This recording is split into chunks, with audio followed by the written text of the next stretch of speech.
월요일 아침, 당신은 지금 어떤 기분이십니까? 알람이 울리는 순간 가슴이 철렁 내려앉지 않으셨습니까? 눈을 떴는데 온몸이 무겁고 피곤하지 않으셨습니까? 침대에서 일어나고 싶지만 일어나지 못하는 그 순간 경험하셨습니까? 밤새 쉬었는데도 영혼은 여전히 피로한 그 느낌 아세요? 월요일은 다릅니다. 토요일이나 일요일과는 다릅니다.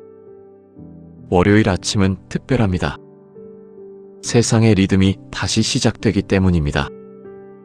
주중에 바쁜 일정들이 몰려오기 때문입니다. 책임과 의무가 다시 우리의 어깨를 짓누르기 때문입니다. 여러분도 그런 경험이 있으실 겁니다. 어떤 분은 직장에 가야 한다는 압박감으로 월요일 아침이 무겁다고 하십니다. 퇴직했는데도 자녀들 일, 손주들 문제, 집안일 때문에 월요일이 무겁다고 하십니다. 몸은 이미 나이 들었는데 마음이 감당해야 할 것들이 많다고 하십니다. 할 일은 많은데 에너지는 점점 떨어지고 있다고 하십니다. 특히 우리 50대, 60대, 70대 분들에게 월요일은 더욱 특별합니다. 젊을 땐 월요일이 새로운 시작이었습니다. 도전과 기회의 시작으로 느껴졌습니다. 하지만 지금은 어떻습니까? 월요일은 또 다른 책임과 짐의 시작처럼 느껴지지 않습니까? 자녀의 결혼 문제, 손주의 교육 문제, 부모님의 건강 문제. 은퇴했다고 해서 사라지지 않습니다. 오히려 더 진지해집니다. 그래서 월요일 아침이 유독 무겁습니다. 밤새 뒹굴면서 이 주간에 해야 할 일들이 자꾸 떠올랐습니다.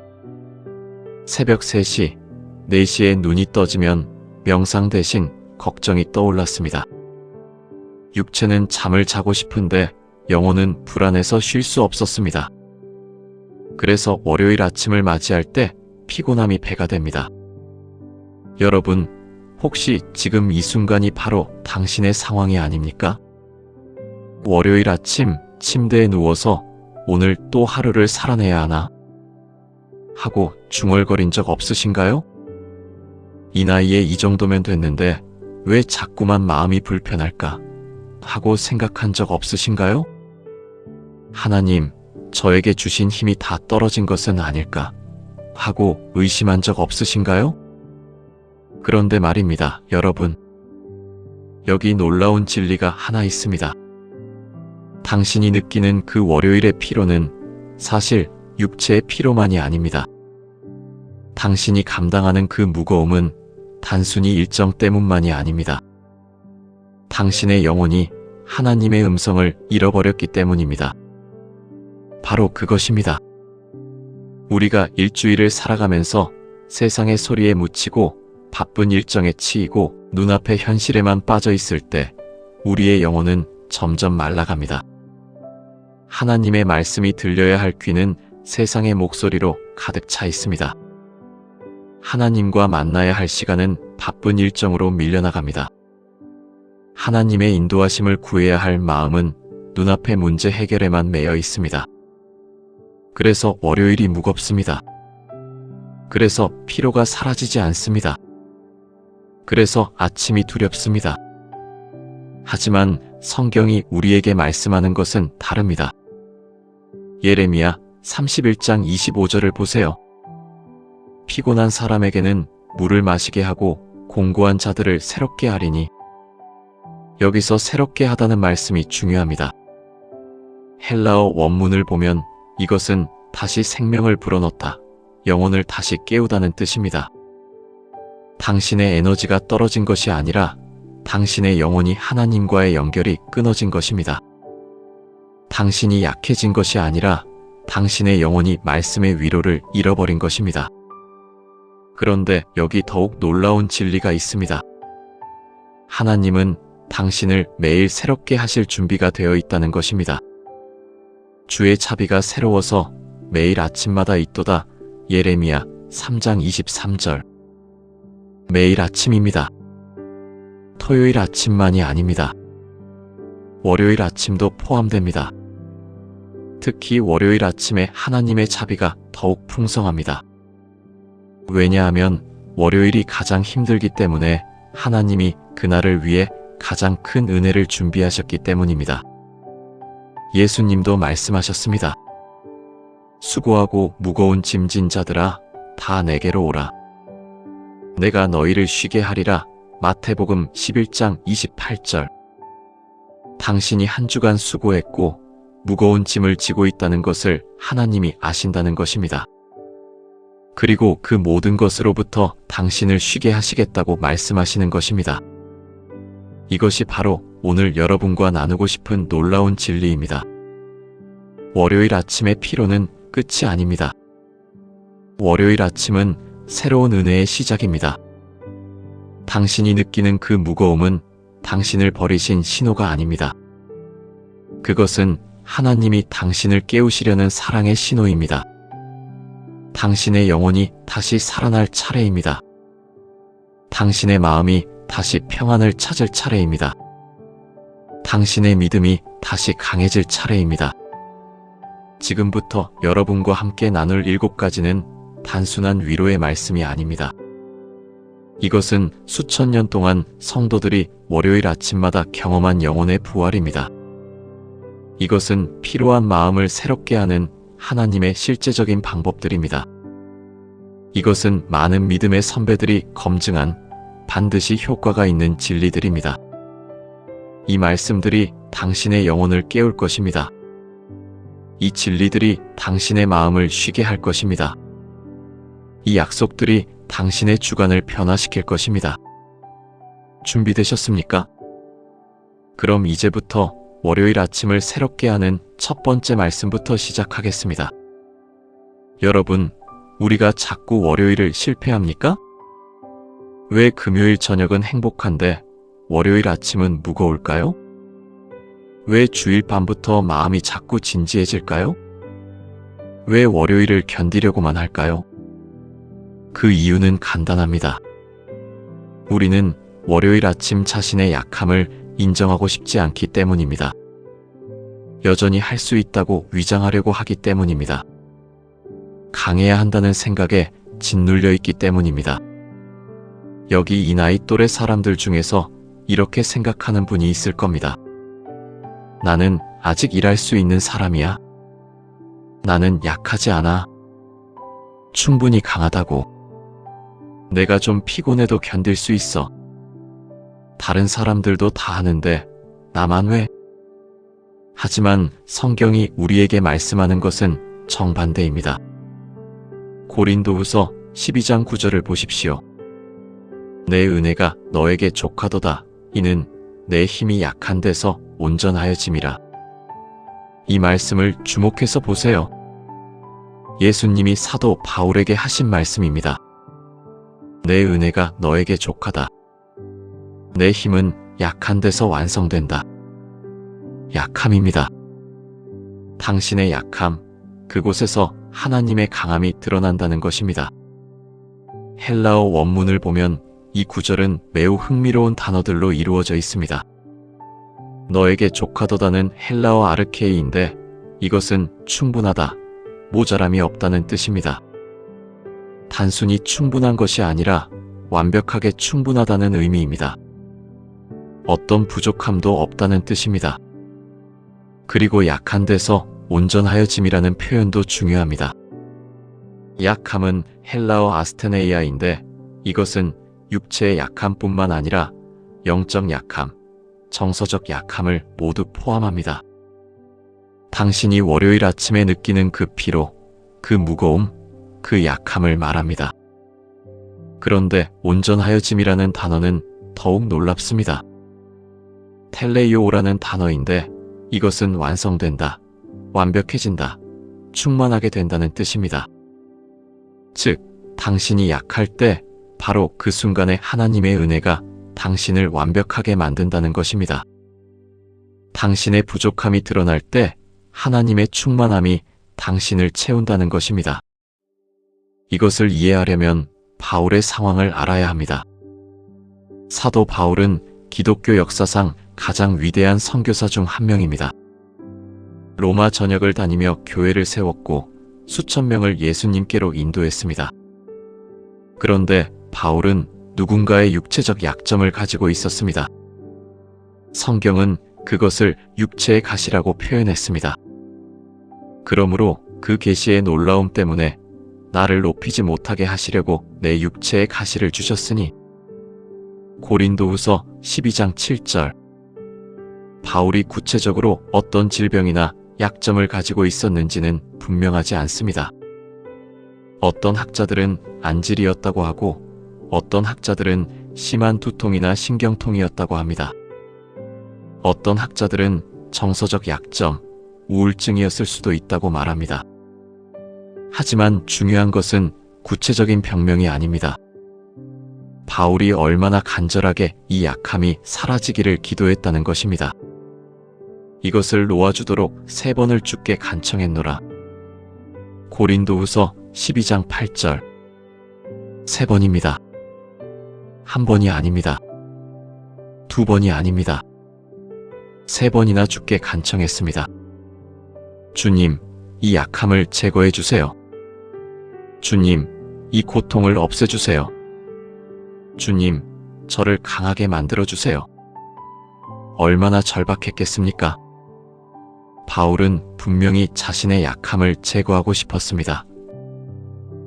그것이 선교 사역에 방해가 될까봐 걱정했을 겁니다. 나의 약함 때문에 사람들이 나를 무시하지 않을까? 나의 약함 때문에 복음 전파가 막히지 않을까? 그런데 예수님의 대답은 놀랍습니다. 내 은혜가 너에게 족하도다. 약함을 제거해 주시겠다는 대답이 아니었습니다. 약함 자체가 하나님의 은혜를 경험하는 통로가 된다는 대답이었습니다.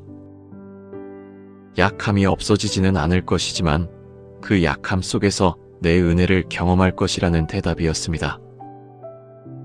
이 말씀이 얼마나 혁명적인지 아십니까? 세상의 논리와 정반대입니다. 세상은 말합니다. 강해져야 한다. 약함을 극복해야 한다. 약함은 부끄럽다. 약함은 숨겨야 한다. 하지만 하나님은 말씀하십니다.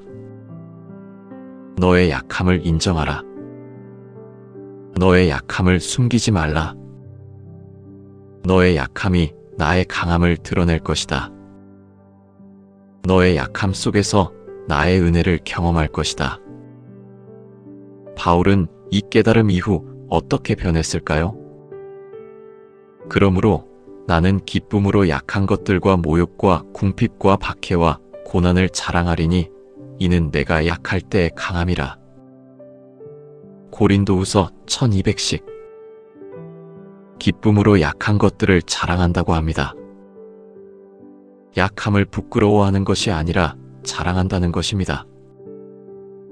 약함을 극복하려고 하는 것이 아니라 받아들인다는 것입니다.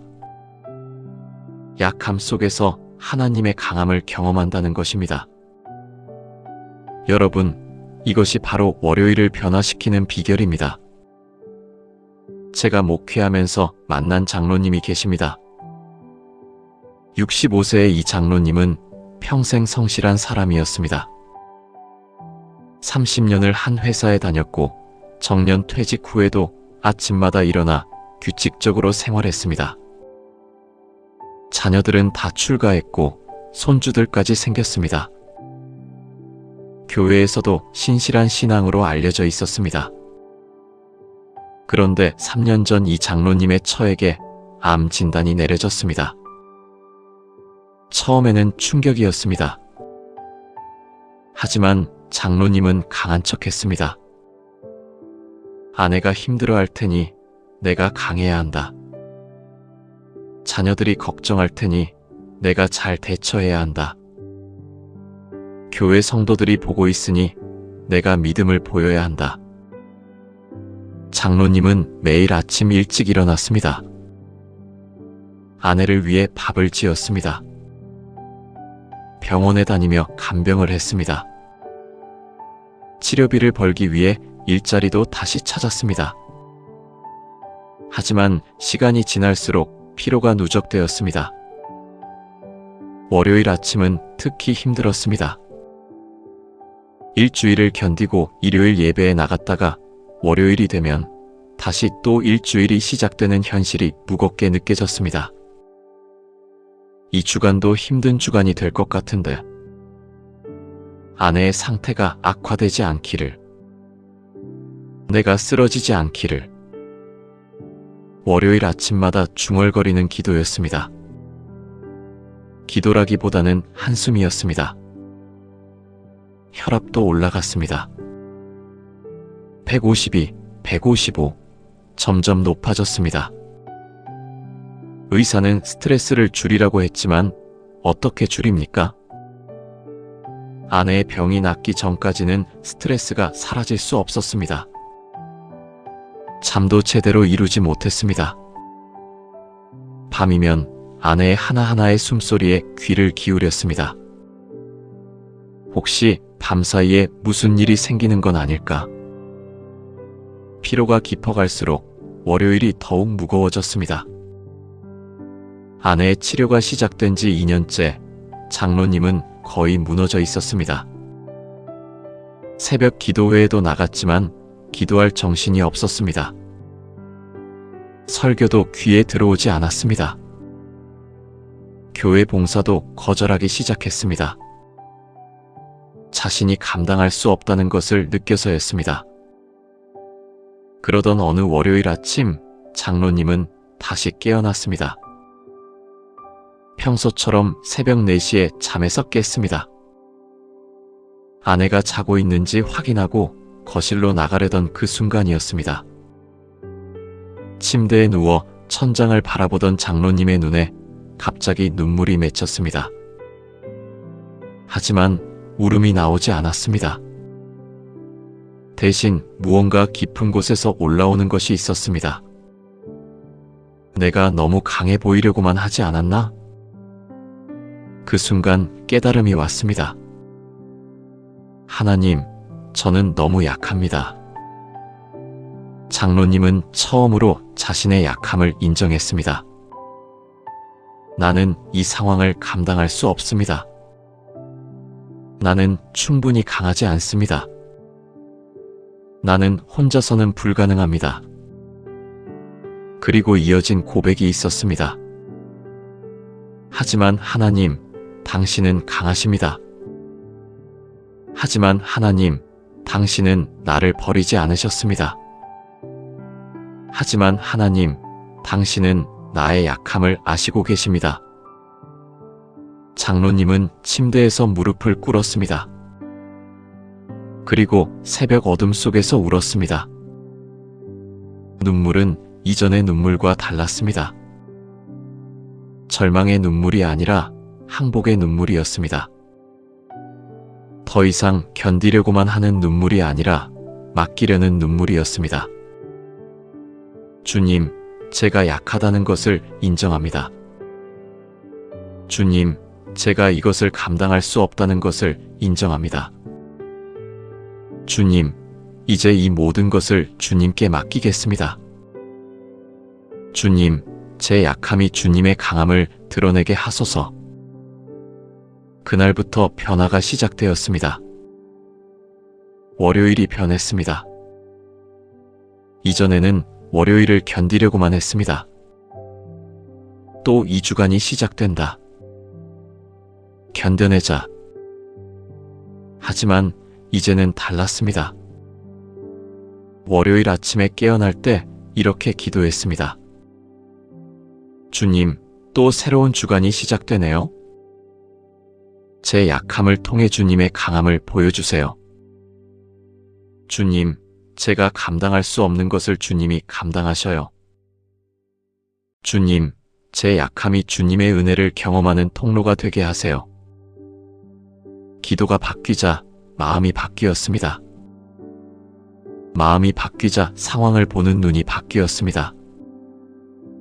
이전에는 아내의 질병만 보였습니다. 앞으로 닥칠 고통만 생각했습니다. 하지만 이제는 달랐습니다. 아내와 함께 있는 이 순간이 얼마나 귀한지 보이기 시작했습니다. 아내의 손을 잡을 수 있다는 것이 축복처럼 느껴졌습니다. 아내 곁에서 밥을 해먹일 수 있다는 것이 사명처럼 다가왔습니다. 월요일 아침이 더 이상 피로의 시작이 아니라 주님의 은혜를 경험하는 시작이 되었습니다. 6개월 후 장로님의 혈압은 정상으로 내려갔습니다. 의사도 놀랐습니다.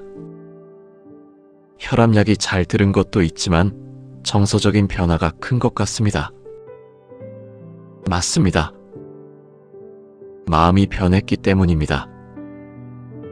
그 이후로도 아내의 투병은 계속되었습니다. 고통스러운 치료도 계속되었습니다. 하지만 장로님은 더 이상 견디는 사람이 아니었습니다. 동행하는 사람이 되었습니다. 아내와 함께 기도합니다. 아내와 함께 눈물을 흘립니다. 아내와 함께 하나님의 은혜를 경험합니다. 장로님은 저에게 이렇게 말했습니다. 목사님, 제 약함이 저와 아내를 가장 가깝게 만들었습니다. 제 약함이 주님과의 관계를 더욱 깊게 만들었습니다. 제 약함이 제 신앙을 완성시켰습니다. 월요일 아침이 이제 두렵지 않습니다. 오히려 월요일을 기다립니다. 왜냐하면 월요일마다 주님의 새로운 은혜를 경험하기 때문입니다. 여러분, 이것입니다. 월요일을 변화시키는 비결은 강함이 아니라 약함을 인정하는 것입니다. 지금 이 순간 당신은 어떻습니까? 당신도 월요일 아침을 견디려고만 하고 있지 않습니까? 당신도 강해야 한다는 생각에 짓눌려 있지 않습니까? 당신도 자신의 약함을 감추려고 하고 있지 않습니까? 자녀의 문제로 마음이 무거우신가요? 부모님 봉양으로 책임이 무거우신가요? 건강이 약해져서 미안하신가요? 에너지가 떨어져서 부끄러우신가요? 그 모든 것이 당신의 약함을 드러내지만 기억하십시오. 그 약함 속에서 하나님의 은혜가 가장 풍성합니다. 그 약함 속에서 하나님의 사랑이 가장 분명합니다. 그 약함 속에서 하나님의 강함이 가장 크게 드러납니다. 월요일 아침 깨어났을 때 이렇게 기도해 보십시오.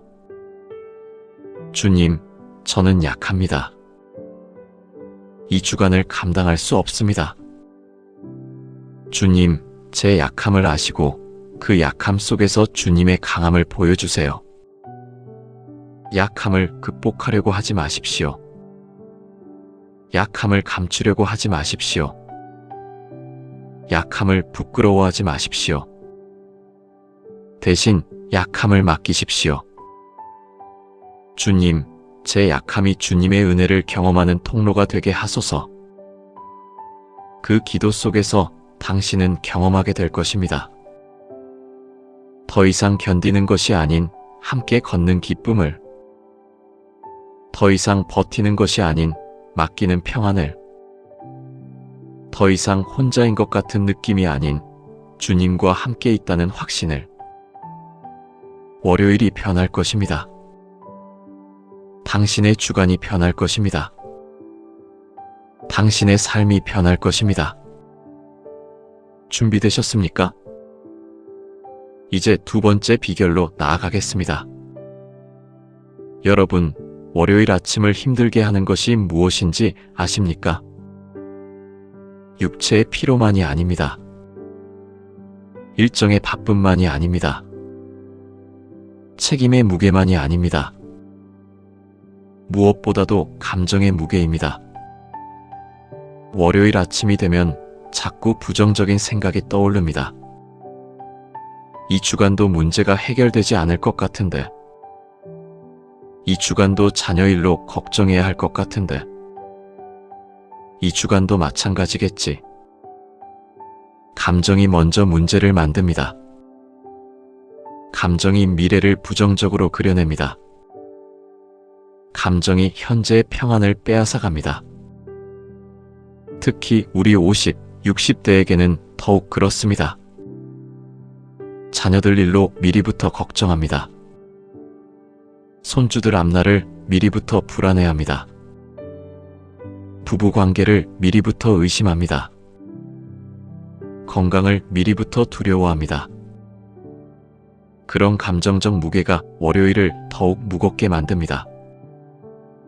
그런데 성경이 우리에게 말씀하는 것은 매우 구체적입니다.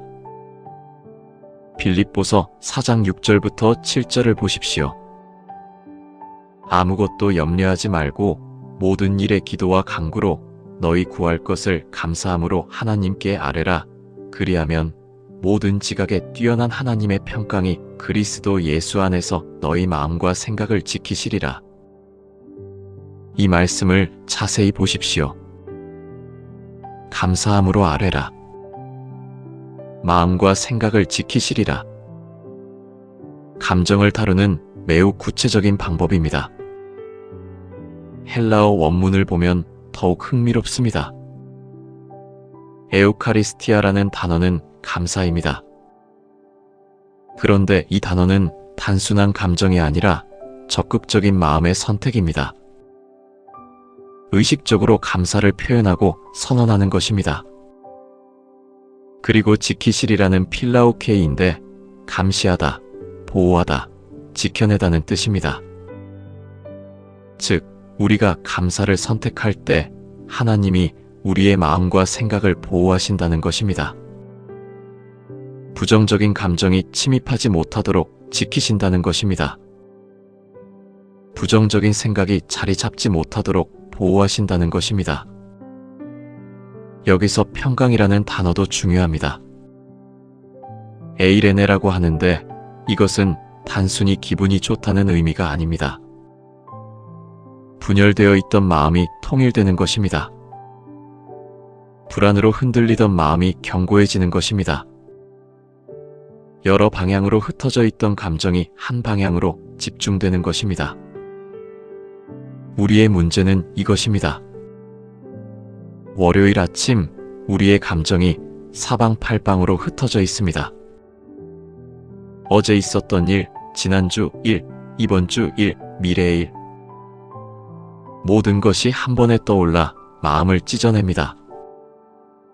그런데 감사는 그 모든 것을 지금 이 순간으로 모읍니다. 내가 지금 이 순간에 감사할 것이 무엇인가? 이 질문이 마음을 통일시킵니다.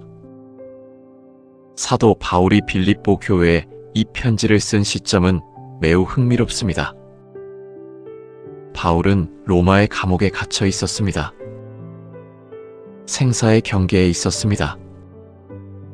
내일 죽을지도 모르는 상황이었습니다. 그런데 그 상황 속에서 그가 한 권면이 바로 감사하라였습니다. 아무것도 염려하지 말고 감사함으로 기도하라. 감옥 안에서 감사하라고요? 죽음을 앞두고 감사하라고요? 모든 것을 잃은 상황에서 감사하라고요? 얼마나 역설적입니까? 하지만 바울은 알고 있었습니다. 감사가 얼마나 강력한 무기인지를, 감사가 어떻게 감정을 변화시키는지를, 감사가 어떻게 절망을 희망으로 바꾸는지를. 사실 바울의 인생은 감사의 삶이었습니다. 그는 매 순간마다 감사했습니다. 좋은 일이 있을 때도 감사했습니다. 고난이 있을 때도 감사했습니다. 핍박이 있을 때도 감사했습니다. 고린도전서 11장을 보면 바울은 이렇게 말합니다. 내가 날마다 죽노라. 죽을 위기 속에서도 감사하는 삶을 살았습니다. 왜 그럴 수 있었을까요? 바울은 알았기 때문입니다. 감사는 현실을 무시하는 것이 아니라 현실 속에서 하나님의 은혜를 발견하는 것이라는 것을. 감사는 상황을 부인하는 것이 아니라 상황 속에서 하나님의 손길을 인정하는 것이라는 것을. 감사는 긍정적 사고가 아니라 영적 현실을 마주하는 것이라는 것을. 제가 목회하면서 만난 권사님의 이야기를 들려드리겠습니다. 63세의 이 권사님은 은퇴 후 월요일을 가장 힘든 날로 살고 계셨습니다. 남편이 월요일 아침 출근을 하면 권사님은 집에 혼자 남겨집니다. 그 시간부터 무언가 불안한 감정이 올라옵니다. 자녀들을 생각하게 됩니다. 큰아들은 이혼 후 혼자 살고 있고 딸은 남편과 자주 싸우는 것 같고 막내는 아직 결혼도 못했습니다. 아, 우리 아들은 다시 또 혼자가 되는 건가? 우리 딸은 정말 행복한 걸까? 막내는 언제 결혼을 할 걸까? 월요일 아침 집에 혼자 남겨지는 순간 그 모든 생각이 밀려옵니다. 처음에는 가벼운 불안이었습니다. 하지만 시간이 지날수록 부정적인 생각이 커졌습니다.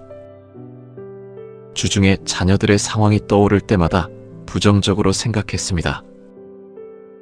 이렇게 가다가는 우리 자녀들이 불행해질 거야. 아침마다 자녀들을 위해 기도하는데 기도가 아니라 불평이 되었습니다. 주님, 제 자녀들을 보세요. 이렇게 힘들어하는데. 주님, 아이들을 도와주세요. 정말 심각한 상황입니다. 기도가 상황을 더욱 절망적으로 만들었습니다. 남편 앞에서도 자꾸 자녀들의 불안한 모습만 이야기했습니다. 여보, 아들이 정말 문제야. 혼자 계속 우울해하는 것 같아.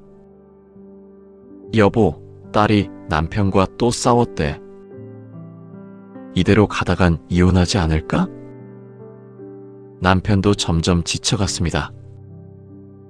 여보, 자녀들은 자녀들인데 왜 우리가 계속 불안해해요? 우리도 더 이상 젊지 않은데 자녀들 걱정만 하다가는 우리부터 병이 난다고요. 권사님은 남편의 말에 상처를 입었습니다. 당신은 부모 마음이 없냐고? 점점 부부간에 어색함이 생겼습니다. 그리고 신기하게도 권사님의 우려가 하나둘 현실이 되기 시작했습니다. 부정적으로 생각하던 일들이 실제로 일어났습니다. 혹은 있던 일들이 더욱 악화되는 것처럼 보였습니다. 권사님은 더욱 불안해했습니다. 내가 예상한 대로 되고 있잖아. 정말 최악의 상황이 올 것 같은데. 우울증이 심해졌습니다. 의사는 약을 처방했지만 감정의 문제는 약으로 해결되지 않았습니다. 교회 목사님을 찾아갔습니다. 제가 권사님에게 물었습니다. 권사님, 이번 주간을 돌아보셨을 때 감사한 일이 정말 하나도 없으셨나요? 권사님은 대답했습니다. 목사님, 어떻게 감사합니까? 자녀들이 이 모양인데. 저는 다시 물었습니다. 그렇다면 이번 주간 남편분이 건강하게 직장을 다녀오지 않으셨나요? 권사님이 대답했습니다. 네, 그건 그렇지만. 그렇다면 그것도 감사한 일 아닙니까? 그 순간 권사님의 눈에 눈물이 맺혔습니다. 아, 제가 너무 많은 것을 당연하게 생각했나 봅니다. 제가 권사님에게 숙제를 드렸습니다. 권사님, 2주간 동안 하루에 한 가지씩 감사한 일을 적어보세요. 아무리 작은 일이라도 좋습니다. 그리고 월요일 아침 그 감사한 일들을 다시 읽어보세요. 그 감사 중에서 시작해서 2주간을 맞아보세요. 권사님이 처음 일주일 동안 적은 감사 목록입니다. 월요일 남편이 건강하게 일을 나갔다. 화요일 큰아들이 전화를 했다. 아무것도 아닌 일이지만 내게 다가온다는 생각만으로도 감사했다. 수요일 딸이 문자를 보냈다. 설거지 도와주라고. 내 손이 필요하다는 뜻이었다. 목요일 막내가 카톡으로 웃는 이모지를 보냈다. 금요일 자녀들이 모두 생존해 있다. 그것만으로도 감사하다. 토요일 남편과 함께 밥을 먹고 웃을 수 있었다. 일요일 교회에 나가 주의 은혜를 느낄 수 있었다. 이렇게 일주일을 감사로 기록한 후 권사님에게 놀라운 변화가 시작되었습니다. 다음 주 월요일 권사님은 다르게 깨어났습니다. 지난주의 감사 목록을 다시 읽었습니다. 아, 이번 주간도 이런 감사한 일들이 있을 거겠지. 기도가 바뀌었습니다. 주님, 이번 주간에도 제 가족이 생존해 있고 건강하게 지낼 수 있게 해주셔서 감사합니다. 주님, 비록 문제가 많지만 그 문제들 속에서 저희가 함께 있을 수 있음을 감사합니다. 주님, 제 자녀들이 주님을 모르지만 적어도 제가 기도할 수 있는 자녀들이 있음을 감사합니다. 마음이 바뀌었습니다. 더 이상 자녀들의 부정적인 면만 보이지 않았습니다. 오히려 자녀들이 자신을 찾아오는 것, 연락하는 것, 함께 있을 수 있다는 것이 보이기 시작했습니다.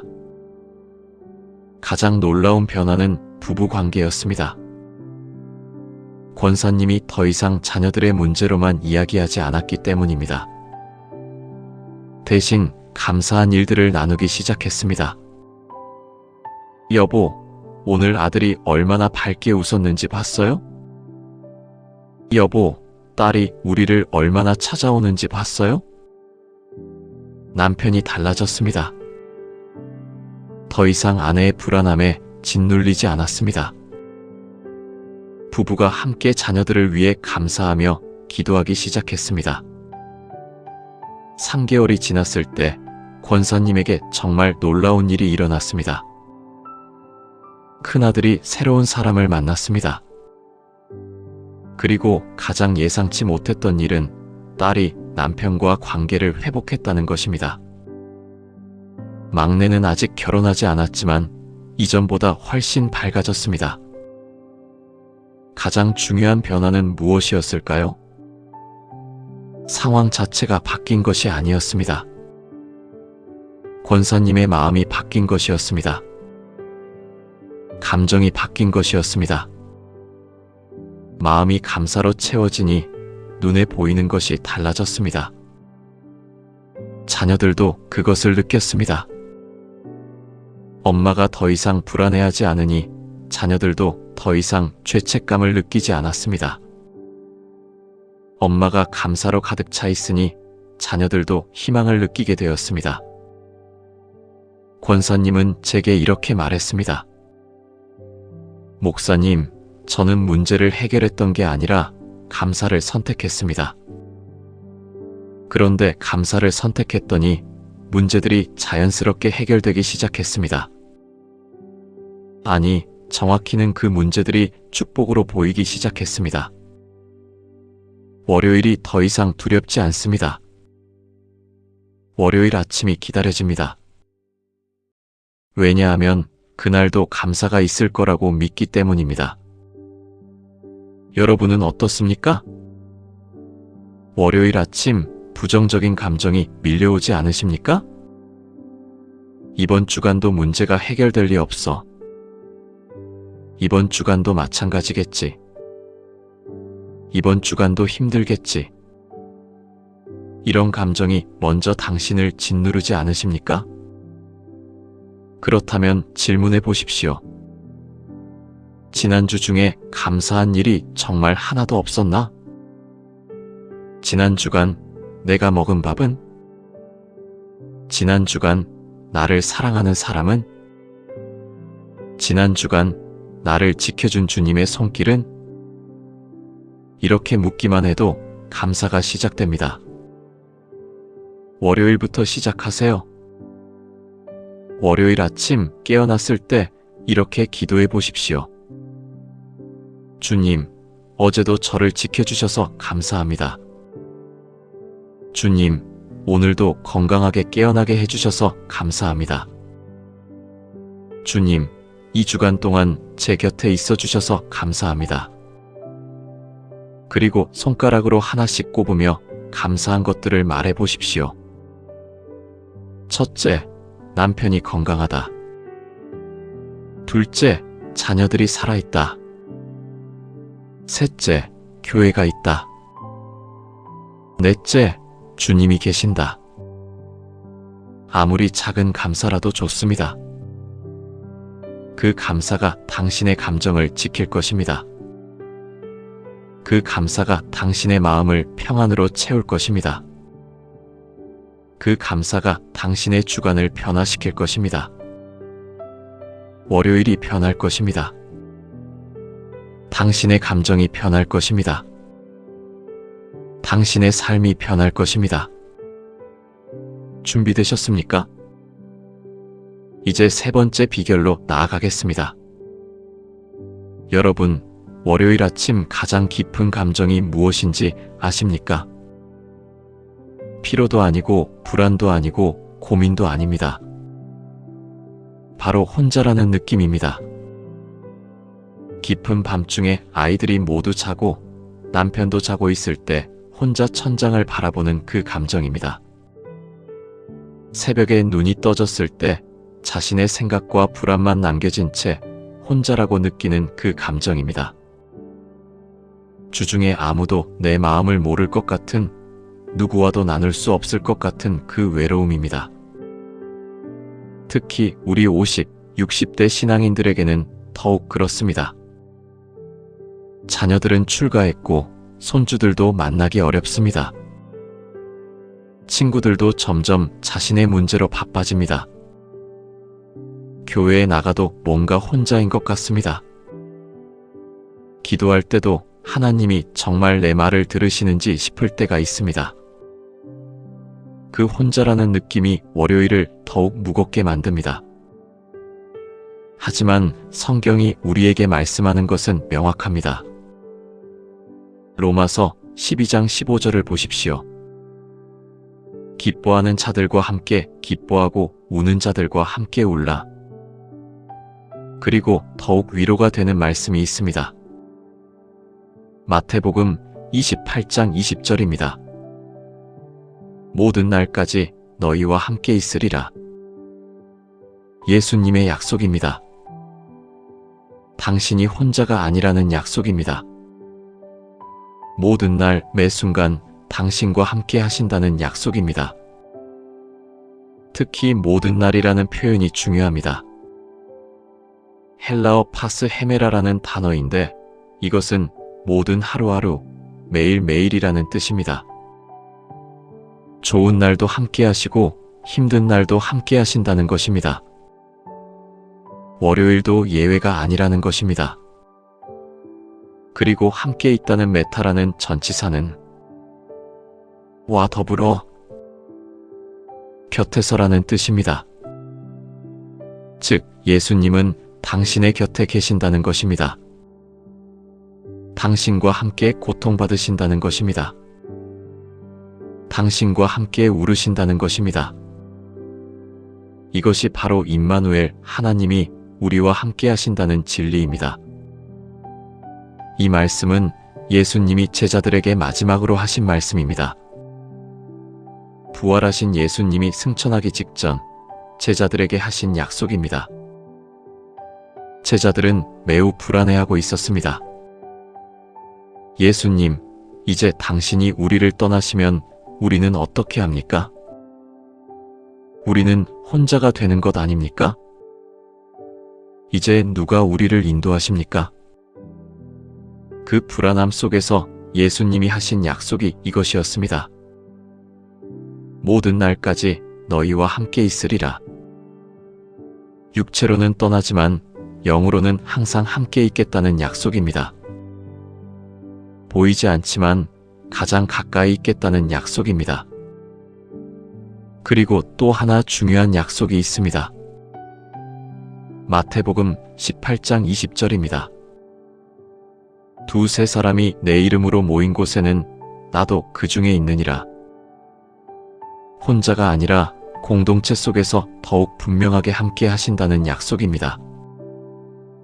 당신의 기도를 들으시고 당신의 신음을 아시고 당신의 외로움을 감싸신다는 약속입니다. 제가 목회하면서 만난 박 집사님의 이야기를 들려드리겠습니다. 62세의 이 집사님은 명문대를 졸업하고 평생 큰 회사에서 일했습니다. 자녀들도 잘 성장했고 손주도 셋이 생겼습니다. 모든 게 순탄해 보였습니다. 하지만 5년 전 박 집사님에게 정년퇴직이 찾아왔습니다. 30년을 다니던 회사를 떠나는 그 순간 뭔가 깊은 공허감을 느꼈습니다. 회사에서의 역할은 끝났습니다. 그 자리에서 주어진 정체성도 사라졌습니다. 매일 만나던 동료들도 더 이상 만날 이유가 없었습니다. 처음에는 쉼이 좋았습니다. 오랜만에 아침을 편하게 일어났습니다. 아내와 함께 시간을 보냈습니다. 하지만 3개월이 지나니 달라졌습니다. 할 일이 없었습니다. 갈 곳이 없었습니다. 만날 사람이 없었습니다. 자녀들은 자신의 가정을 이루었고 손주들도 바빴습니다. 아내는 자신의 취미 활동으로 바빴습니다. 박 집사님은 점점 혼자라는 생각에 빠져들었습니다. 월요일 아침이 특히 힘들었습니다. 왜냐하면 월요일 아침은 세상이 다시 움직이기 시작하는 날이기 때문입니다. 다른 사람들은 출근을 하고 아이들은 학교를 가고 세상은 다시 자기를 중심으로 돈다고 생각합니다. 하지만 나는 갈 곳이 없다. 하지만 나는 그 흐름에 포함되지 않는다. 이런 생각이 월요일마다 올라왔습니다. 내가 이 세상에서 더 이상 필요한 사람이 아닌가? 내가 이 세상에서 할 역할이 정말 없는 건가? 내가 혼자 남겨진 건가? 우울증이 찾아왔습니다. 의사는 약을 처방했습니다. 혹시 우울증 약을 먹으시면 조금 나을 겁니다. 아내는 목사님께 상담을 받아보라고 권했습니다. 당신 혼자만 이런 게 아니야?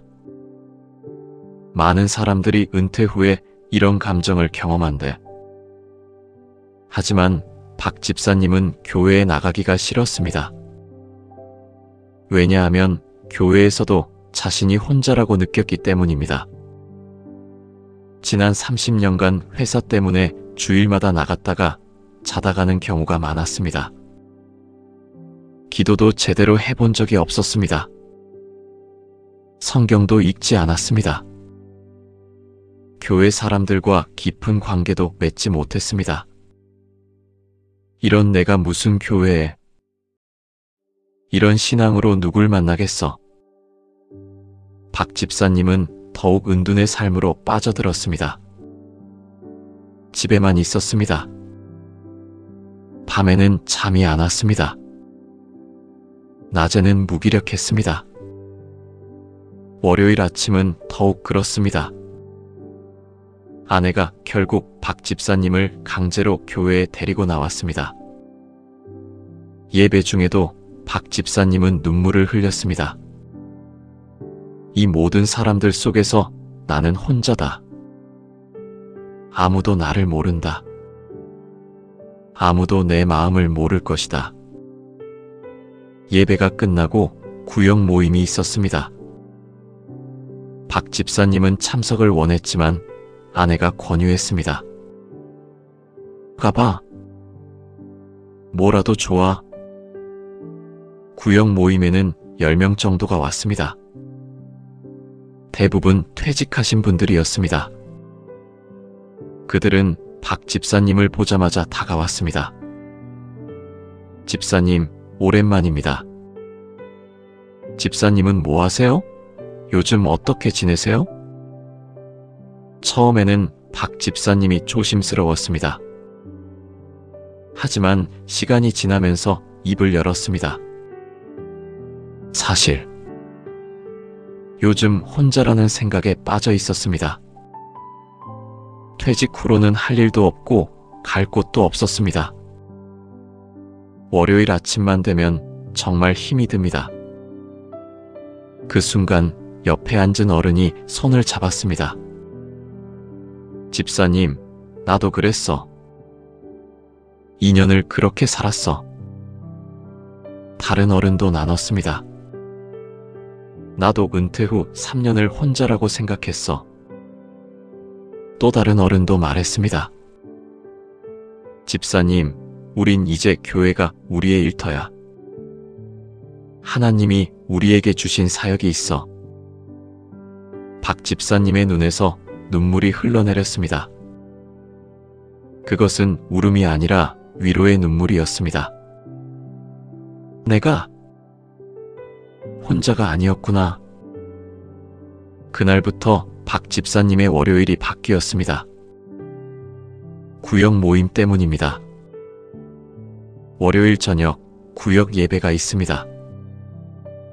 박 집사님은 월요일을 기다리게 되었습니다. 아, 이번 주 월요일 구역 예배는 언제지?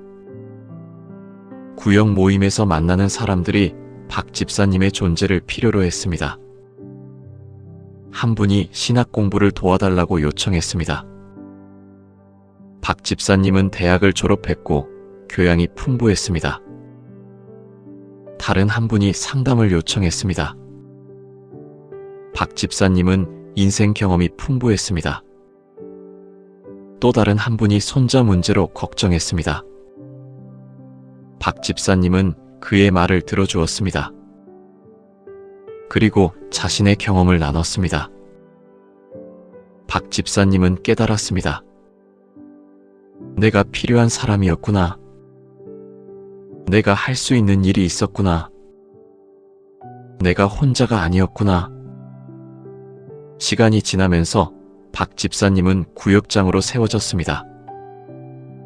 퇴직 후 5년이 지난 지금 박 집사님은 이렇게 말합니다. 월요일이 제일 기다려집니다. 왜냐하면 월요일에 우리 구역이 모이거든요. 우리 구역 사람들이 저를 필요로 해주거든요. 혼자라고 생각했을 때는 정말 힘들었습니다. 하지만 이제 알아요. 나는 절대 혼자가 아니라는 것을. 하나님이 내게 주신 공동체가 있다는 것을. 더욱 놀라운 것은 박 집사님의 가정의 변화입니다. 아내와의 관계가 더욱 깊어졌습니다. 왜냐하면 이제 아내에게만 의존하지 않게 되었기 때문입니다. 자녀들과도 더욱 편해졌습니다. 왜냐하면 이제 자녀들에게만 기대하지 않게 되었기 때문입니다. 손주들도 더욱 자주 찾아옵니다. 할아버지가 행복해 보이니까요. 가장 중요한 변화는 박 집사님이 다시 삶의 의미를 찾았다는 것입니다. 내 역할이 끝나지 않았구나. 나는 여전히 누군가에게 필요한 사람이구나. 나는 하나님, 나라를 위해 할 일이 있구나. 월요일이 더 이상 끝이 아니라 새로운 시작이 되었습니다. 여러분은 어떻습니까? 월요일 아침 나는 혼자다라는 생각에 빠지지 않으십니까? 아무도 나를 모를 것이다. 아무도 내 마음을 모를 것이다. 나는 이 세상에서 더 이상 필요하지 않은 사람이다. 이런 생각이 당신을 짓누르지 않으십니까? 하지만 기억하십시오.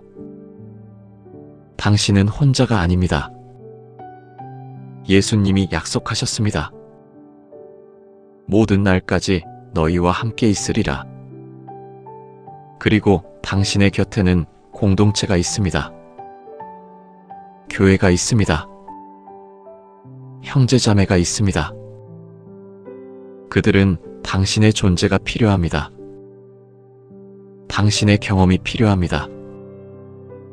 당신의 사랑이 필요합니다. 월요일부터 실천해 보십시오. 혼자라는 생각이 들 때 교회에 전화해 보세요. 목사님, 저 지금 좀 힘든데. 혼자라는 느낌이 들 때 구역장에게 연락해 보세요. 구역장님, 기도 부탁드립니다. 혼자라는 감정이 올 때 교회 공동체에 나가보세요. 저도 함께 있고 싶습니다. 공동체 속으로 들어가세요. 당신은 거기서 깨달을 것입니다. 아, 내가 혼자가 아니었구나. 아, 나도 누군가에게 필요한 사람이었구나. 아, 내가 할 수 있는 일이 이렇게 많았구나. 그 깨달음이 당신의 월요일을 변화시킬 것입니다. 혼자인 것 같은 월요일 아침이 함께하는 월요일이 될 것입니다. 끝이 아닌 시작이 될 것입니다. 절망이 아닌 소망이 될 것입니다. 준비되셨습니까? 이제 네 번째 비결로 나아가겠습니다. 여러분, 월요일 아침 가장 필요한 것이 무엇인지 아십니까? 약도 아니고 휴식도 아니고 누군가의 위로도 아닙니다. 기도입니다. 그런데 많은 분들은 월요일 아침을 기도로 시작하지 않습니다. 시간이 없다고 합니다. 아, 너무 바빠서. 의미가 없다고 합니다. 기도에도 바뀌는 게 없던데. 힘이 없다고 합니다. 새벽에 일어날 에너지가 없어. 하지만 성경이 우리에게 말씀하는 것은 매우 다릅니다. 전도서 3장 1절을 보십시오. 천지 만물이 생기는 때가 있고 죽는 때가 있으며 심는 때가 있고 심은 것을 거두는 때가 있으며, 그리고 계속해서 울 때가 있고 웃을 때가 있으며 슬퍼할 때가 있고 춤을 출 때가 있으며, 마지막에 이렇게 말합니다. 하나님이 모든 것을 지으시고 때를 따라 아름답게 하셨도다. 때를 따라 아름답게 하셨다. 이것입니다. 헬라어 원문을 보면 타에투카이로스인데 이것은 그 타이밍에, 그 시점에, 바로 그때라는 뜻입니다. 당신의 월요일 아침, 그 시각이 하나님이 정하신 때입니다. 우연이 아닙니다. 실수가 아닙니다. 그냥 운이 아닙니다. 하나님이 당신을 월요일 아침에 깨우신 이유가 있습니다. 그때를 위한 은혜를 준비하셨습니다. 그 시간을 통해 당신을 만나시려고 하십니다. 그리고 또 하나 중요한 말씀이 있습니다. 예레미야 33장 3절입니다. 내게 부르짖으라 그러면 내가 내게 응답하겠고 내가 모르는 크고 비밀한 일을 내게 보이리라. 부르짖으라. 이것은 약한 기도가 아닙니다. 겸손한 중얼거림이 아닙니다. 절절한 호소입니다. 헬라어 크라조는 큰 목소리로 외치다, 심절한 마음으로 호소하다는 뜻입니다. 당신이 월요일 아침 당신의 약함으로 하나님께 부르짖을 때 하나님은 반드시 응답하신다는 것입니다. 그리고 당신이 모르는 크고 비밀한 일들을 보여주신다는 것입니다. 전도서를 쓴 솔로몬은 가장 지혜로운 왕이었습니다. 그런데 그 지혜로운 왕도 깨달은 진리가 있습니다. 모든 것이 하나님의 때 안에 있다. 이것입니다. 우리는 자꾸만 자신의 때를 고집합니다. 자신의 계획을 고집합니다. 자신의 타이밍을 고집합니다. 하지만 솔로몬이 말하는 것은 이것입니다. 당신이 생각한 때가 아니라 하나님이 정하신 때가 있다는 것입니다. 월요일 아침이 바로 그때입니다. 그리고 예레미야도 말합니다. 내게 부르짖으라. 예레미야는 기도의 사람이었습니다. 애곡의 예언자라고 불릴 정도로 그는 고통과 눈물 속에서 기도했습니다. 나라가 망하는 것을 보면서도 기도했습니다. 포로로 잡혀갈 동포를 보면서도 기도했습니다. 감옥에 갇혀 있으면서도 기도했습니다. 그런 예레미야가 한 약속이 이것입니다. 내게 부르짖으라 그러면 내가 내게 응답하겠고 오직 기도만이 답이라는 것입니다. 오직 기도만이 길이라는 것입니다. 오직 기도 속에서만 하나님이 역사하신다는 것입니다. 제가 목회하면서 만난 이 권사님의 이야기를 들려드리겠습니다. 68세의 이 권사님은 남편이 파킨슨병으로 투병하고 있었습니다. 8년을 함께 해오면서 권사님은 아침마다 남편을 간병하는 것이 월요일의 무게를 더욱 깊게 만들었습니다. 월요일은 남편의 약물 조정을 하는 날입니다. 의사와의 상담이 몇 주에 한 번씩 월요일에 예약되어 있습니다. 새로운 약을 시도하면서 남편의 상태가 나빠질 수도 있다는 불안이 월요일 아침마다 올라왔습니다. 이번 달 약 조정은 괜찮을까? 혹시 남편의 상태가 더 악화되는 건 아닐까? 내가 돌보는 게 잘하는 건가? 월요일 아침 권사님은 남편이 깨기 전에 혼자 일어나 천장을 바라보곤 했습니다. 어두운 생각들이 밀려옵니다. 이 병이 언제 낫나? 앞으로 남편을 어떻게 돌보나? 그러던 어느 월요일 권사님의 남편이 새벽에 깨어 울었습니다. 파킨슨병으로 인한 통증이었습니다. 권사님은 밤새 남편 옆에서 손을 잡아주었습니다. 새벽 5시가 되었습니다. 권사님은 더 이상 피로를 이겨낼 수 없었습니다. 눈물이 흘렀습니다. 주님, 제가 이 상황을 더 이상 감당할 수 없습니다. 주님, 제가 남편을 어떻게 돌봐야 하는지 모르겠습니다. 주님, 부디 남편을 도와주세요. 그 기도는 조용한 기도가 아니었습니다. 절절한 호소였습니다. 눈물의 기도였습니다. 그 기도 속에서 권사님은 성경 구절이 떠올랐습니다. 내게 부르짖으라 그러면 내가 응답하겠고. 그 순간 뭔가 깊은 평안이 옵니다. 주님이 나를 버리지 않으셨구나. 주님이 지금도 나를 보고 계시구나. 나는 혼자가 아니구나. 권사님은 그 5분의 기도 이후로 월요일이 달라졌다고 합니다. 아침 5시 남편이 깨기 전에 일어나 기도하기로 작정했습니다. 5분, 단 5분입니다. 하지만 그 5분이 권사님의 하루를 바꿨습니다. 처음 기도. 주님, 오늘도 제 남편을 지켜주세요. 제 손으로는 부족하지만 주님이 함께 해주세요. 권사님은 깨달았습니다. 그 5분의 기도가 자신을 강하게 만든다는 것을. 그 5분의 기도가 남편을 돌볼 힘을 준다는 것을. 그 5분의 기도가 월요일을 견디게 한다는 것을.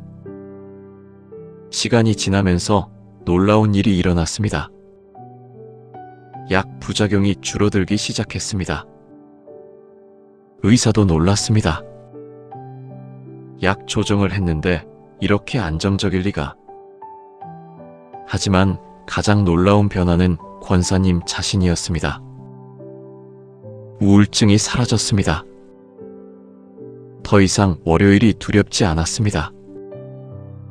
오히려 월요일 아침 5시를 기대했습니다. 왜냐하면 그 시간이 하나님과 만나는 시간이기 때문입니다. 권사님은 이렇게 간증했습니다. 처음에는 월요일 아침 5분의 기도가 뭔가 하는 것 같았습니다. 하지만 지금은 알아요. 그 5분의 기도가 저와 남편을 지탱하는 근원이라는 것을. 월요일이 가장 힘든 날이었어요. 하지만 이제는 월요일이 가장 기대되는 날입니다. 왜냐하면 월요일 아침 5시 하나님이 나를 만나주시기 때문입니다. 더욱 감동스러운 것은 그 5분의 기도가 남편의 마음도 바꾸었다는 것입니다. 남편도 새벽에 깨어 권사님이 기도하는 소리를 들으면 함께 기도하기 시작했습니다. 말로는 할 수 없지만 권사님의 손을 꽉 잡는 것으로 뭔가 깊은 영적 연결이 생겼습니다. 권사님은 더 이상 혼자가 아니라 남편과 함께 하나님 앞에 서 있다고 느끼게 된 것입니다.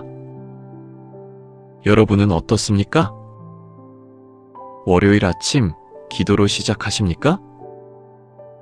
아니면 불안과 걱정으로 시작하십니까?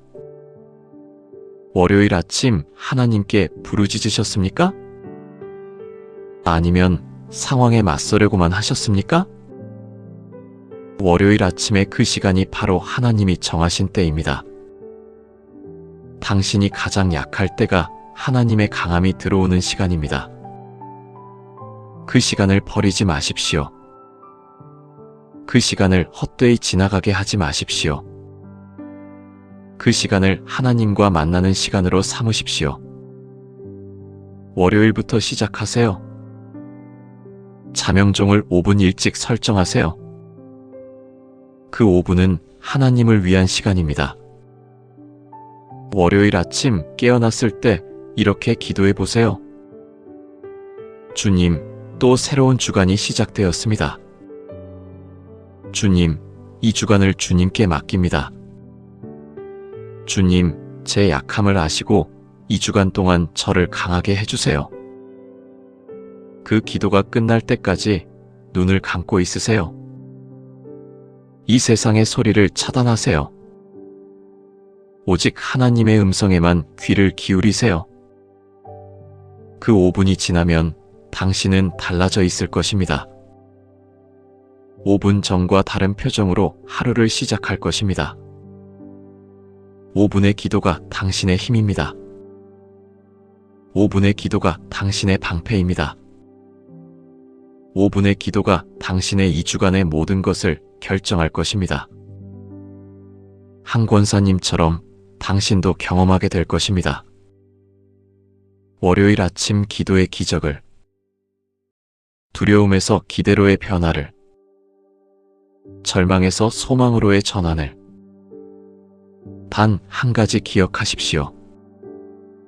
기도는 요청이 아니라 신뢰입니다. 기도는 명령이 아니라 항복입니다.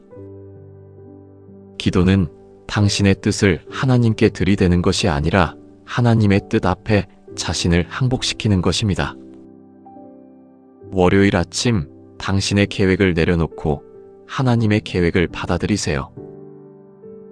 당신의 때를 내려놓고 하나님의 때를 신뢰하세요.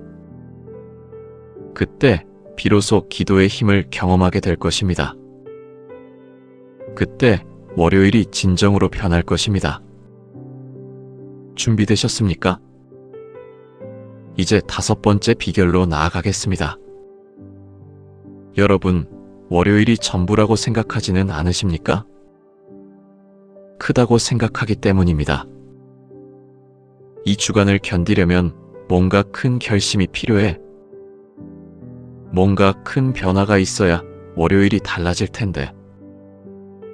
큰 은혜를 받아야 이 문제가 해결될 텐데. 하지만 성경이 우리에게 말씀하는 것은 정반대입니다.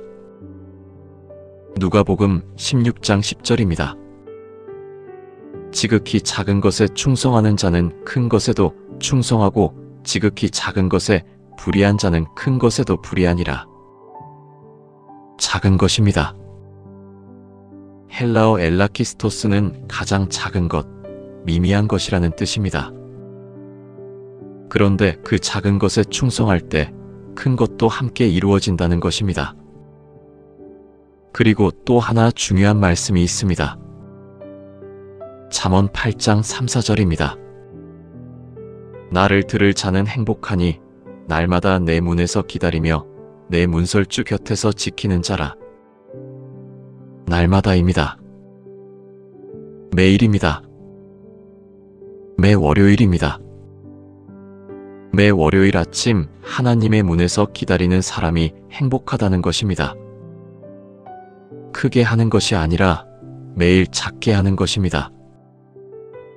예수님은 제자들에게 가르치셨습니다. 큰 기적을 행하기 전에 작은 것들을 먼저 행하라고. 오병이어 기적은 어떻게 시작되었습니까? 작은 아이의 도시락 5개와 물고기 2마리로 시작되었습니다. 큰 것이 아닙니다. 아주 작은 것, 미미한 것으로 시작된 것입니다. 그리고 그 작은 것이 5,000명을 먹이는 기적이 되었습니다.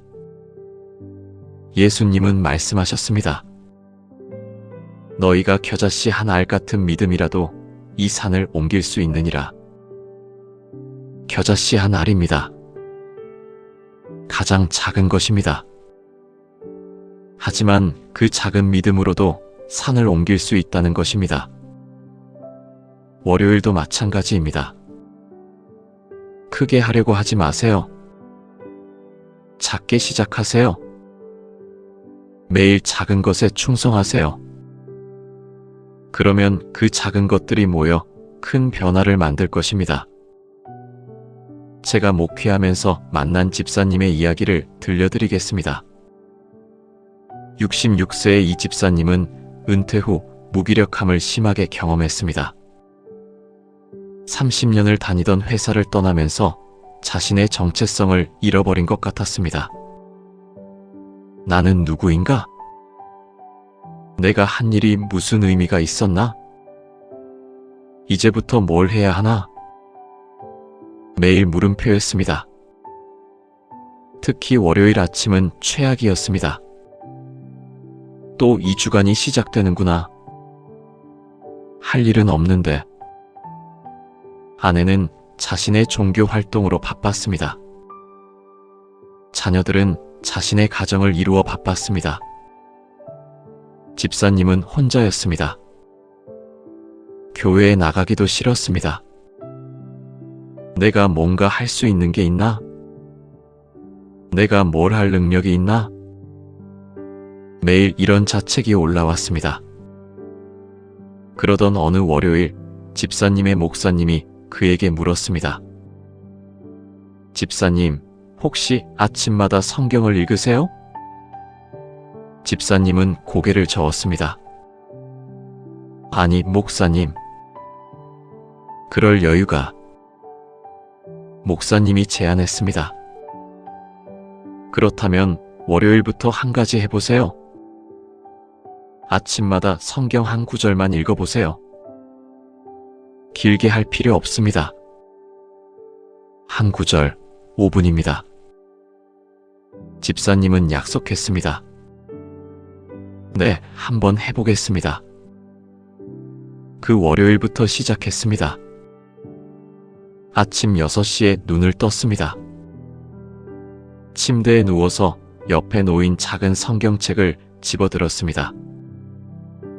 오늘은 어느 구절을 읽을까? 아무 생각 없이 성경책을 펼쳤습니다. 마침 펼쳐진 곳이 시편 27장이었습니다. 첫 구절을 읽었습니다.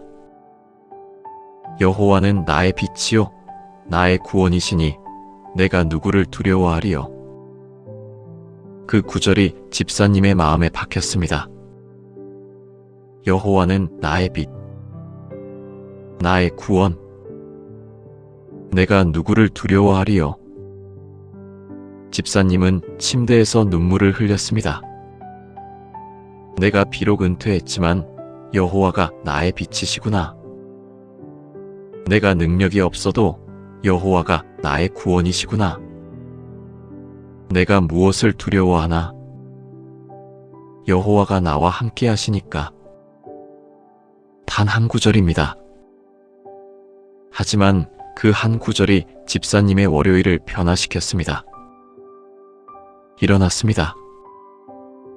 침대에서 나왔습니다. 한 기도를 드렸습니다. 주님, 오늘도 주님이 나의 빛이 되어주세요. 평소와 다른 기분으로 하루를 시작했습니다. 화요일, 수요일 매일 한 구절씩 읽었습니다. 그 한 구절이 그날의 말씀이 되었습니다. 화요일, 나의 영혼이 주를 기다리고 그의 말씀을 바란다. 수요일, 여호와는 나를 보존하시고 환난에서 지키신다. 목요일, 나의 하나님이여 주께서 나의 모든 길을 아신다. 매일 한 구절이 집사님의 무기력함을 조금씩 깎아냈습니다. 1개월이 지났을 때 놀라운 일이 일어났습니다. 집사님이 교회 자원봉사를 신청했습니다. 목사님, 저도 뭔가 할 수 있는 일이 있을까요? 목사님은 집사님에게 제안했습니다. 그렇다면 새벽 기도회를 돕고 싶으신가요? 네, 하고 싶습니다. 집사님은 매주 월요일부터 금요일까지 새벽 기도회에 나갔습니다. 처음에는 설교 말씀을 정리하는 일이었습니다. 그 다음에는 찬양 악기를 배우게 되었습니다. 1년 후 집사님은 새벽 기도회의 기도 인도자가 되어 있었습니다. 가장 놀라운 변화는 무엇이었을까요? 한 구절의 말씀으로 시작한 것이 이렇게까지 커진 것입니다. 처음에는 뭔가 할 일이 없다라는 생각에서 하나님이 나를 필요로 하신다라는 확신으로 바뀐 것입니다. 집사님은 저에게 간증했습니다. 목사님, 그날 한 구절의 말씀이 없었다면 저는 지금도 무기력 속에 빠져 있었을 겁니다. 한 구절이 저의 전부를 바꿨습니다. 이제 저는 매일 아침 그 한 구절을 기다립니다. 월요일 아침도 마찬가지입니다. 한 구절의 말씀으로 이 주간이 시작됩니다. 그 한 구절이 제 인생의 방향을 정해줍니다. 더욱 감동스러운 것은 집사님이 이제 다른 사람들에게 권유한다는 것입니다. 새벽 기도회에서 만나는 형제자매들에게 말합니다. 혹시 아침이 힘드신가요? 그렇다면 한 구절부터 시작해 보세요. 크게 하려고 하지 마시고 작게부터 시작하세요. 그 작은 것이 큰 변화를 만들 것입니다. 여러분은 어떻습니까? 월요일 아침 뭔가 크게 바꾸려고 하지는 않으십니까? 이 주간은 정말 달라질 거야. 뭔가 큰 변화를 만들어야 해. 하지만 생각해 보세요. 큰 것으로 시작하면 언제나 실패합니다. 새해 결심도 그렇습니다. 올해는 내가 정말 달라질 거야. 하지만 1월이 지나면 원래대로 돌아갑니다. 왜일까요? 너무 크기 때문입니다. 하지만 작은 것에서 시작하면 달라집니다. 한 구절의 말씀, 5분의 기도, 작은 순종. 이런 작은 것들이 모여 결국 당신의 전부를 바꿀 것입니다. 월요일부터 시작하세요. 아주 작게 시작하세요. 당신이 할 수 있는 가장 작은 것부터 시작하세요. 옵션 1 말씀 한 구절 암송하기. 매 월요일 아침 성경을 펼치세요. 한 구절, 단 한 구절만 읽으세요. 그리고 그 구절을 반복해서 읽으세요. 여호와는 나의 빛이요 나의 구원이시니 여호와는 나의 빛이요 나의 구원이시니 한 번, 두 번, 세 번. 그 구절이 당신의 몸에 들어올 때까지, 그 구절이 당신의 심령을 채울 때까지 하루 종일 그 구절을 생각하세요. 그것이 당신의 월요일이 될 것입니다. 옵션 2 한 걸음에 순종하기. 월요일 아침 하나님께 물어보세요. 주님, 오늘 제가 할 수 있는 한 가지 순종이 뭔가요? 그리고 그것을 하세요. 이웃에게 전화하기. 잠깐 기도하기. 누군가에게 격려의 말하기. 한 가지, 단 한 가지의 순종입니다. 옵션 3한 사람을 위해 기도하기. 월요일 아침 당신을 떠올릴 한 사람을 정하세요. 형제, 자매, 이웃, 친구 중 한 사람. 그 사람을 위해 기도하세요. 단 5분입니다. 주님, 제 친구를 축복해 주세요. 주님, 저 사람이 이 주간을 평안하게 지나가게 해주세요. 그것이 당신의 월요일 아침이 될 것입니다. 그 작은 기도가 그 사람의 삶까지 바꿀 것입니다. 어떤 옵션을 선택하든 상관없습니다. 중요한 것은 크기가 아니라 꾸준함입니다. 매 월요일 그 한 구절, 그 한 걸음, 그 한 기도. 작지만 꾸준한 순종이 당신의 월요일을 변화시킬 것입니다. 당신의 주간을 변화시킬 것입니다. 당신의 삶을 변화시킬 것입니다. 그 집사님처럼 당신도 경험하게 될 것입니다. 한 구절의 말씀이 인생 전체를 바꾸는 기적을, 작은 순종이 만드는 놀라운 변화를, 무기력에서 소명으로의 전환을. 기억하세요. 루카스 3장 16절에서 예수님은 이렇게 말씀하셨습니다. 누구든지 작은 것에 충성하면 큰 것도 맡길 것이고 당신의 작은 순종을 하나님이 보고 계십니다.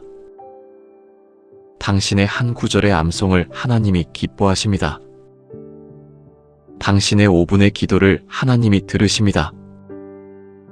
그 작은 것이 모여 당신을 완전히 새로운 사람으로 만들 것입니다. 준비되셨습니까? 이제 6번째 비결을 마치고 마지막 비결로 나아가겠습니다. 여러분, 월요일이 전부라고 생각하지는 않으십니까? 이 주간을 견디면 토요일이 올 것이고 일요일 예배를 드리면 조금 낫겠지. 오직 주말만 기다리면서 주중을 견디지는 않으십니까? 하지만 성경이 우리에게 말씀하는 것은 매우 다릅니다. 고린도후서 4장 17절입니다. 우리가 잠깐 받는 환난에 경한 것이 지극히 크고 영원한 영광을 우리에게 이루게 함이니. 잠깐입니다. 헬라어 프로스 카이로는 일시적으로 한때 지나가는 시간이라는 뜻입니다. 당신이 느끼는 월요일의 무거움, 당신이 겪고 있는 고통, 당신이 견디고 있는 현실. 이 모든 것이 영원한 관점에서 보면 잠깐이라는 것입니다. 그리고 환난에 경한 것이라고 표현합니다. 헬라어 토 엘라프로는 가벼운 것, 중하지 않은 것이라는 뜻입니다. 이것이 얼마나 역설적입니까? 우리에게는 너무나 무거운 월요일이 영원한 관점에서는 경한 것이라는 것입니다. 그 이유는 뒤에 있습니다. 지극히 크고 영원한 영광을 우리에게 이루게 함? 이 현재의 고통이 우리에게 영원한 영광을 만들어낸다는 것입니다. 월요일은 끝이 아니라 영원한 소망을 향한 여정의 한 부분입니다. 그리고 로마서 8장 28절입니다. 우리가 알거니와 하나님을 사랑하는 자들, 곧 그의 뜻대로 소함을 입은 자들에게는 모든 것이 합력하여 선을 이루느니라. 모든 것이입니다. 모든 것입니다. 힘든 월요일도, 어려운 자녀 문제도, 부부간의 갈등도, 건강의 불안도, 모든 것이 하나님의 손에서 합력하여 선을 이룬다는 것입니다. 사도 바울은 이 말씀을 감옥에서 썼습니다.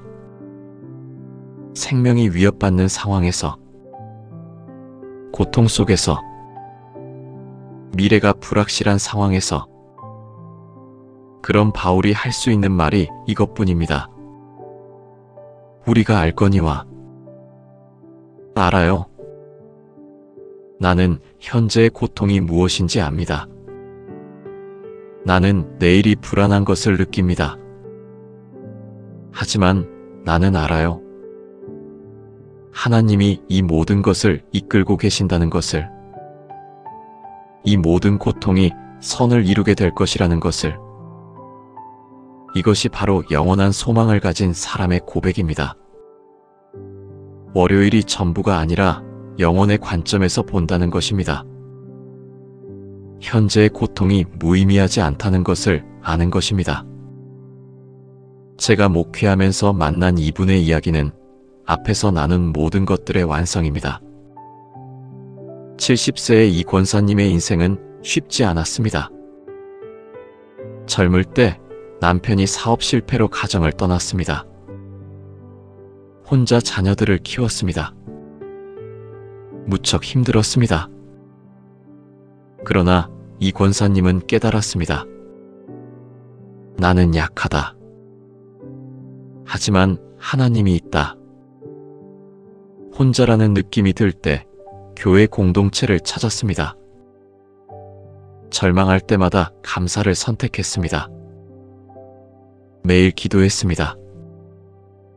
작은 순종을 실천했습니다. 세월이 흐르면서 자녀들이 자라났습니다. 장남은 좋은 회사에 다니고 있었고, 딸은 행복한 가정을 이루었으며, 막내는 해외에서 의사로 일하고 있었습니다.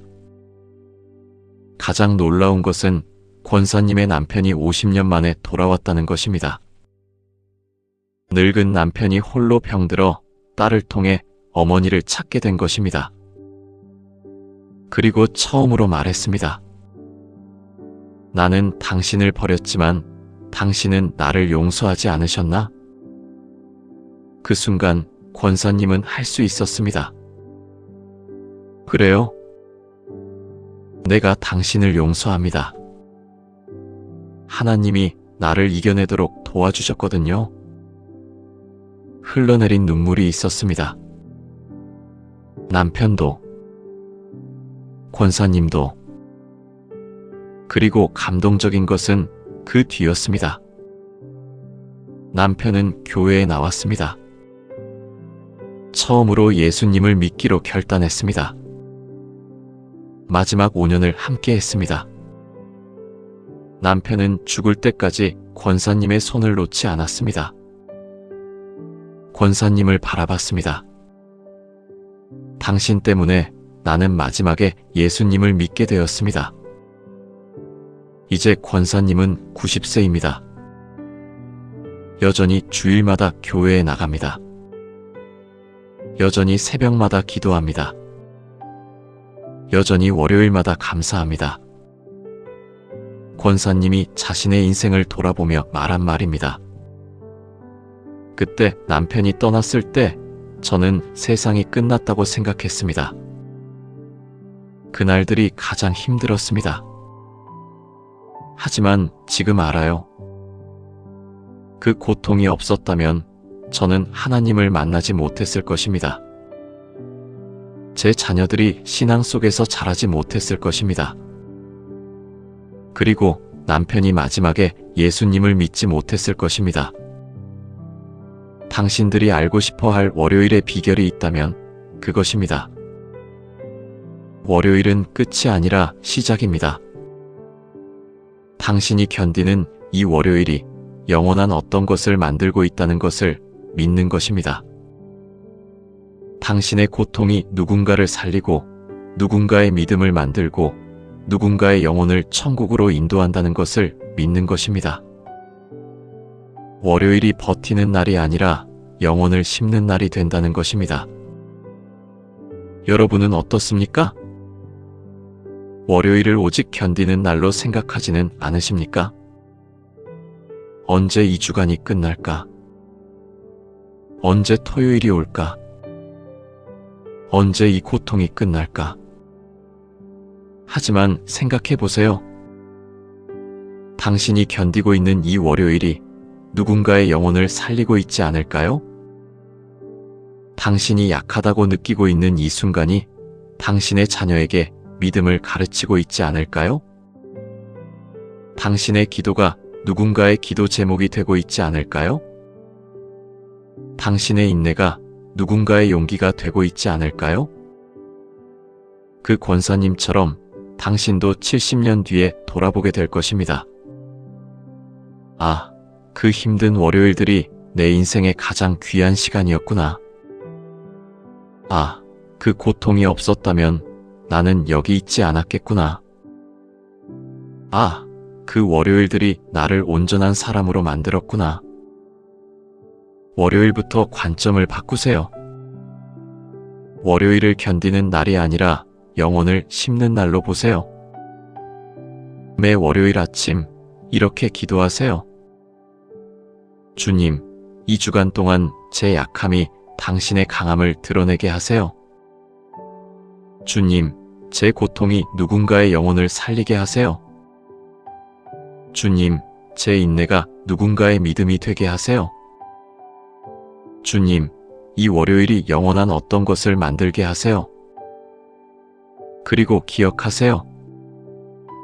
당신의 현재의 고통은 일시적입니다. 하지만 그것이 만드는 영원한 결과는 영구적입니다. 당신이 느끼는 월요일의 무게는 지금 매우 크게 느껴집니다. 하지만 영원 앞에서는 그것이 만드는 영광에 비하면 경한 것입니다. 당신의 월요일이 누군가를 바꾸고 있습니다. 당신의 기도가 누군가의 기적이 되고 있습니다. 당신의 인내가 누군가의 소망이 되고 있습니다. 그것을 믿으세요. 그것을 의식하세요. 그러면 월요일이 달라질 것입니다. 오직 견디는 날이 아니라 영혼을 향한 발걸음이 될 것입니다. 끝이 아니라 시작이 될 것입니다. 절망이 아니라 소망이 될 것입니다. 그리고 당신의 70년 뒤에 당신은 고백하게 될 것입니다. 그 월요일들이 없었다면 나는 여기 있지 않았을 것이다. 그 월요일들이 나를 만들었다. 그 월요일들이 내 영혼을 구했다.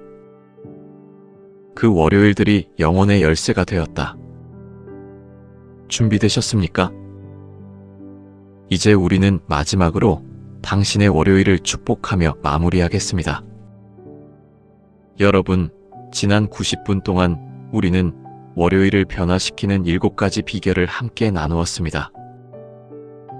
다시 한번 정리해 보겠습니다. 첫 번째, 월요일의 무거움을 인정하는 것이 강함의 시작입니다. 당신이 약하다고 느끼는 것은 부끄러운 일이 아닙니다. 하나님은 당신의 약함 속에서 가장 크게 역사하십니다. 내 은혜가 너에게 족하도다. 내 힘은 약한 데서 온전하여진다. 월요일 아침 당신의 약함을 인정하세요. 그러면 하나님의 강함이 들어올 것입니다. 두 번째, 월요일의 감정적 무게에서 영적 평안으로 나아갑니다. 감사는 기분이 아니라 선택입니다. 감사는 상황을 부인하는 것이 아니라 상황 속에서 하나님을 발견하는 것입니다. 모든 지각에 뛰어난 하나님의 평강이 너희 마음과 생각을 지키시리라. 월요일 아침 감사를 선택하세요. 그러면 평안이 당신을 지킬 것입니다. 세 번째, 당신은 혼자가 아니라는 것을 깨닫는 것입니다. 예수님은 약속하셨습니다. 모든 날까지 너희와 함께 있으리라. 그리고 당신의 곁에는 교회 공동체가 있습니다. 형제자매들이 있습니다. 목사님, 구역장, 선배 성도들이 있습니다. 월요일에 혼자라는 생각이 들면 교회로 나가세요. 그러면 당신은 깨달을 것입니다. 당신이 절대 혼자가 아니었다는 것을. 네 번째, 하나님의 정해진 시간을 신뢰하는 기도의 힘입니다. 월요일 아침 그 시각이 하나님이 정하신 때입니다. 내게 부르짖으라 그러면 내가 응답하겠고, 기도는 당신의 문제를 해결하는 것이 아니라 당신이 문제 속에서 하나님을 만나는 것입니다.